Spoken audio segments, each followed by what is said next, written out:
Now, I hope you're all in bed properly now, and I think it might even be time to turn the lights off. Have a little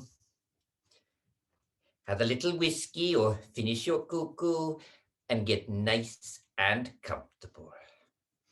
I'm going to tell a tale of Balor of the Evil Eye. Now this story takes place long ago. So long ago that not only were there no O'Dwyers, there were no Paddy O'Dwyers, there were no people in Ireland in those days. Balor was one of the Fomorians, the giants. He was the son of a nobleman, not of a great man, but a middling sort of warrior.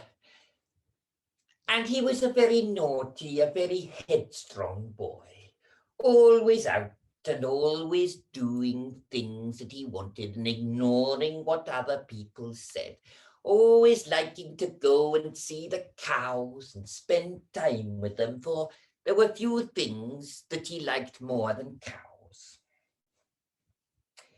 But one day he heard that the Druids were conducting one of their secret rites in the sacred forest, and no one was allowed to go and see but Balor.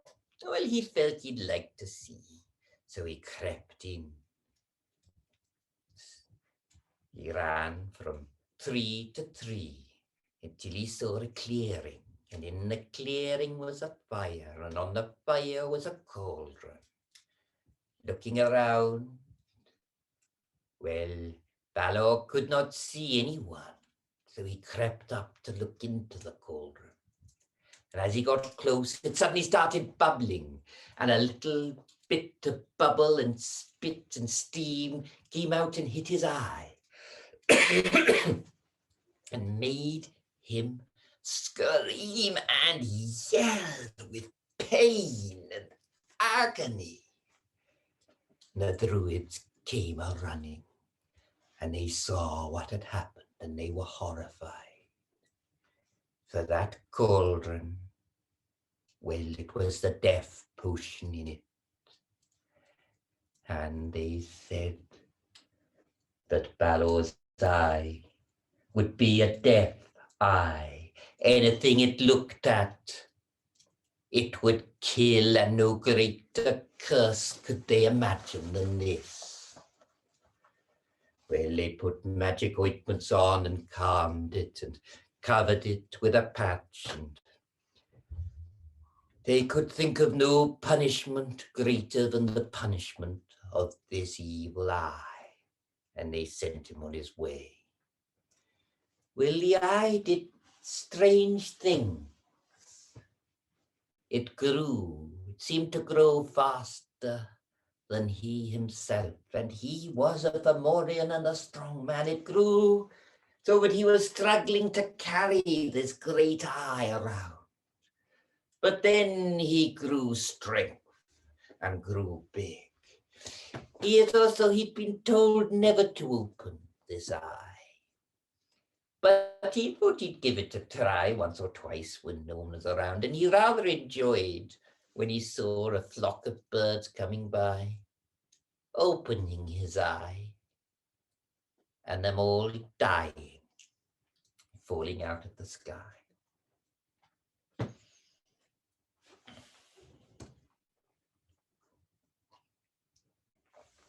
He grew strong and mighty, and his eye was a great strength, and he became one of the leaders. But by then his eye was so enormous that the eyelid on its own could not open the eye. So he had a great iron hoop in his eyebrow. And with wait, not there, get out of my drink. Off you go. And to a little hoop in the eyelid, he attached a rope. And when he needed to open the eye, 10 fellow Fomorians, 10 fellow giants would pull and pull at the rope. until the eye was open, and then all would die in front of it. Well, a mixture of his prodigious strength and his valor in battle, his towering personality, and his enormously powerful weapon led to him being elected the king of the Fomorians.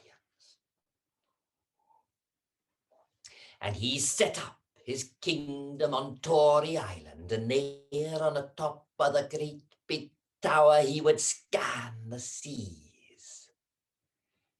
And if he saw any boats coming, he'd send out his men as sort of pirate troops to go and take their bounty, take a tax of those he passed. And all was good, and all indeed was wonderful.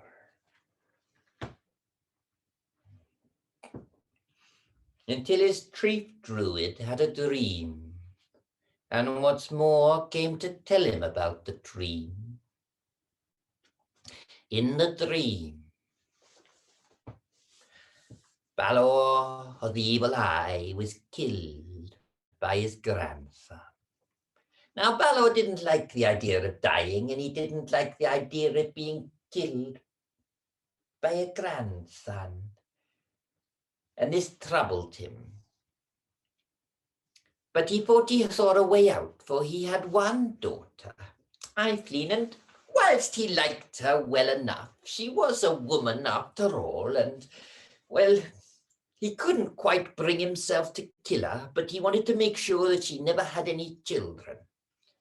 So he built her another tower on Tory Island and shut her up in there with 12 handmaidens. And the handmaidens were under strict instructions not to even mention the existence of men. And they were told they would be killed if they so much as breathed a word of it. Well, with that, he thought the problem was over and he could get on with enjoying his life. But he had another trial come to him. For the Tuatha Dé Danann had arrived in Ireland. These are a sort of magical people, shall we say. And he was very cross, and he summoned his subordinates and asked them how they got in, and they explained that they must have floated in with the wind or gone under the sea, and they were a strange people. And they had many strange and wondrous things, and they described their clothes and their jewels, and none of these things impressed Balor. Or the cup that was always full of mead. Well, he said, that's all very well, but we've always got mead. What would we do with something like that? And then he heard about their cow, a magic cow whose udders were always full of milk. Now, Balor of the Evil Eye, he really liked cows. And he really wanted this cow. And he was trying to get them to pay him tribute and rent. But he wasn't getting very far. He'd send his emissaries there, and they would smile and nod and say, yes, yes, yes. And then the emissary would come back, but he'd be empty-handed, so he'd be sent to collect this tribute. And, well, maybe he'd be given something, maybe he wouldn't be given something. And it was very annoying, really. And Balor didn't know what to do, but he wanted this cow. So he announced that they were going to invade and fight them and get this cow. And the Fomorians talked about it, and it wasn't quite the sort of kingdom that one might have today, where whatever the king says happens. And they said that much as they liked cows and much as they liked Balor of the Evil Eye, they didn't think they wanted to go to war for a cow. And then they also said that what might happen to the cow in wartime? It might well be killed, or if the Tuatha Danann got wind that it was the cow he was after, they might hide it. It was better to try and get it another way. Well, Balor discussed the problem with the Druids, and then decided to have himself disguised as a little red-haired boy so he could travel around Ireland without any suspicion. He was transformed, and then he wandered through until he found the cow. Now the cow was being guarded by a great warrior, Sean. And he came across him standing outside a smithy. Hello, it's a very nice cow you got there. Yes, it is. And what are you doing? Are you waiting for a sword to be made? I am. Dear, I thought it might be you because I just popped into the smithy before I saw you. And there was a great big hairy man there, and he was having a sword made. My brother, said John. Oh dear, because he was also saying to the smith to make sure that the next sword he made for his brother, who must be you, the next sword he made, he should make it small and make a little fault in it so it would snap in half in battle. What? What the bastard? Said Sean. Look, you look after my cow for a minute, and I'll give you something when I come out.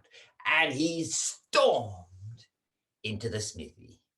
Balor, the evil eye, smiled to himself and took the cow home. And for those of people listening to the previous story, whilst cows aren't normally easy to walk, that is in more modern times. In olden times, and especially if you were a Fomorian and you loved cows like Balor did, you could get them to move pretty quickly. Well, he was delighted with his cow. He drank milk. In fact, it seemed that he was more besotted with his cow than he'd been with anyone else or anything else in his life. Needless to say, Sean was furious at having been tricked, and even more furious when he found out who tricked him and where his magic cow was. And he wanted the Tuatha Danann to go to war to get his cow back. And well, whilst they all agreed it was a terrible thing, none of them really wanted to go to war over a cow. And also they weren't sure that, well, would they be able to get this cow? And it was also protected by the evil eye, and it was, his cow. And if it had been got by trickery, perhaps, Sean, you could go and trick it back. Well, Sean consulted with Birog the Druid, and Birog said, well, if we go to Tory Island as we are, we'll be killed. But we should disguise ourselves as beautiful maidens and be shipwrecked. That way we'll get close to Balor and you can kill him. And then we'll probably get our cow and come home. So through magic, Birog turned the two of them into beautiful maidens, and then summoned up a boat and summoned up a wind to blow them onto the island. But what Birog did not know was that there were two towers. And what he also did not know was the tower that he'd got himself wrecked beneath was the tower that Eileen lived in. So they went and they knocked on the door and they said they were two shipwrecked ladies. Now, normally the handmaidens wouldn't let anyone in, but it was a nasty, stormy night and there were two women outside and they were lonely and it'd be a good story. And what harm could there be? And they wouldn't want them walking all the way to the other side of the island to the other town. No, they could stay the night, they decided, so they let them in. Well, no sooner had they got in than Birog uttered some words of magic, and all the 12 handmaidens went to sleep. And Birog and Sean assumed their normal shapes. Sean, withdrawing his sword and smiling at the double revenge that he'd have with killing Balor, the evil eye, with the sword that was made when he stole his cow, rushed up to the top of the stairs, expecting to find him and chop his head off. And he burst into the room at the top and was astonished to see a beautiful girl. Well, he was going to jump on her and have his wicked way, but she smiled at him. She didn't know what he was, and that brother took him off his stride. So he smiled and said, "Hello, I'm Aethelyn." She said, "I'm Balor's daughter." "Balor's daughter," said Sean, thinking he could now get his revenge properly. But she was still smiling, and for some reason, even though he was a sort of fearless warrior, he wanted her to be afraid.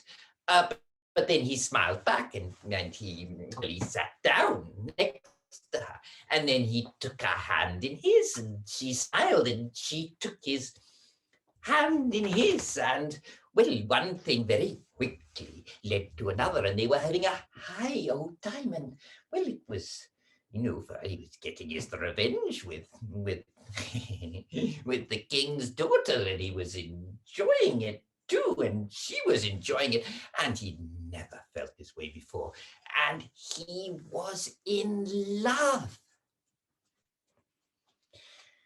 But Birog said they couldn't stay. They couldn't stay, and they should leave, and they couldn't stay more than 3 or 4 days because someone would come to the tower. I said, "I'm going to stay. I love her."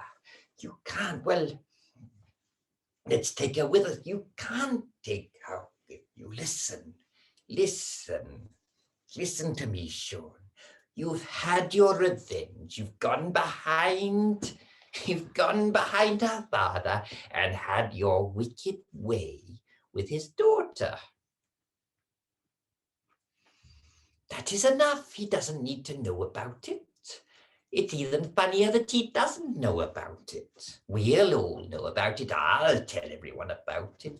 Probably other people around him will hear the story, but none of them will tell him, and he'll be a laughing stock.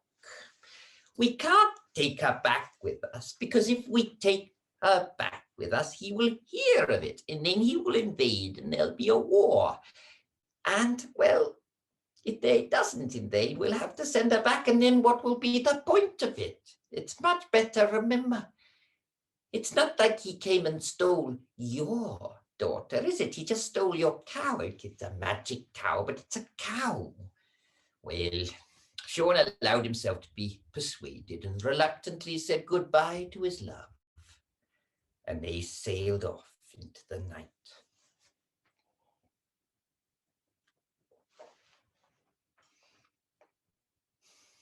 Well, what do you know? Aethelyn's tummy started to grow, and the handmaidens were horrified, and they didn't know what to do. But Aethelyn said, listen, it's going to be a girl. The prophecy is a grandson. I know this is going to be a girl, so no harm will come of it, and one of you better pass it off as your own, and that will be the end of that. Well, they agreed this because they were fond of her. It was true.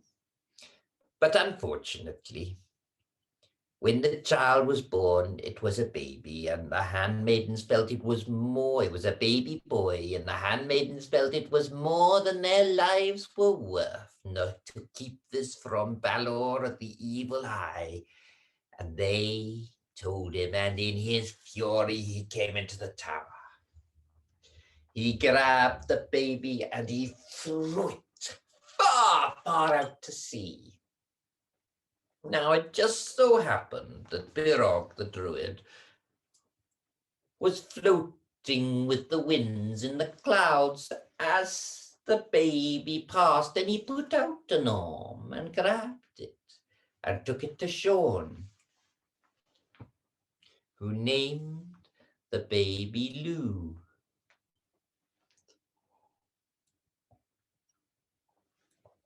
And he brought him up and he taught him things.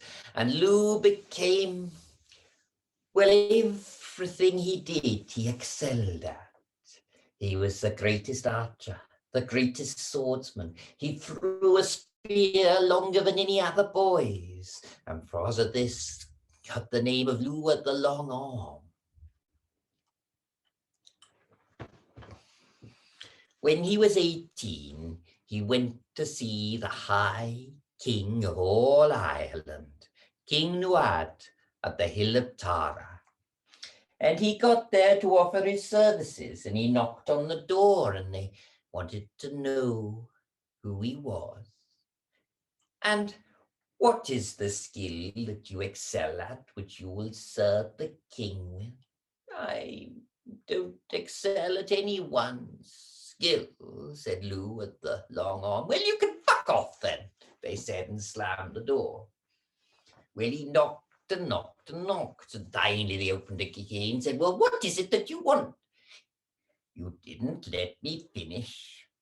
I don't excel at one skill. I excel at everything. I am the best swordsman, the best archer, the best chess player, the best dancer. I am best at everything. Well, they thought that King Nuad would like to see this boaster and have some fun with him. But they were all surprised and amazed that it was true that Lugh the Long Arm was indeed the greatest of them all. Now, it wasn't long after this that King Balor the Evil Eye had had enough with the Tuatha De Danann and decided that if they weren't going to pay tribute willingly, he would invade. And invade he did. And a great battle took place. Now, battles in those days were very different from battles in more recent times. For one thing, at the end of every day's fighting, the wounded and the dead would be gathered, and the Druids would bring them back to life. So the battles went on, and the battle took days and days and days. But with a bit of frustration, Balor the Evil Eye challenged King Nuad to single combat. Now Balor was the greatest of the Fomorians, the greatest warrior and the greatest swordsman, and 10 times bigger than any of them. But King Nuad might have been a great warrior too, but he was no match, and he was killed. He was killed, and Lugh the Long Arm was beside him. And Lugh the Long Arm was furious, and he yelled out, "You great man, open that eye of yours. Let's see that eye, you hideous creature." Ha! Ha! Who is this pipsqueak who dares to talk to me like this? Said Balor. Let's show his eye. And he threw the rope, and 10 Fomorian giants came to start putting in. Who are you? I am your grandson, Lugh at the Long Arm. All the blood drained from Balor's face. Quick, open it, he yelled. Lugh of the Long Arm took a stone and put it in his sling. He knew he hadn't got much time. And as the eyelid opened just at first chink, he threw with all his might the stone, and it went through the chink of the eyelid, and it pushed the enormous eye so hard it came out of the back of the head and landed behind him. It stayed alive just long enough to kill half of the Fomorians who were there. Now, what I want to know is everybody asleep now? Well, I'd like to know how you dream tonight and what you dream of. Night, night, my gorgeous, pretty loved ones. Sleep well, sleep long, sleep deep, and I will just give you a little kiss good night.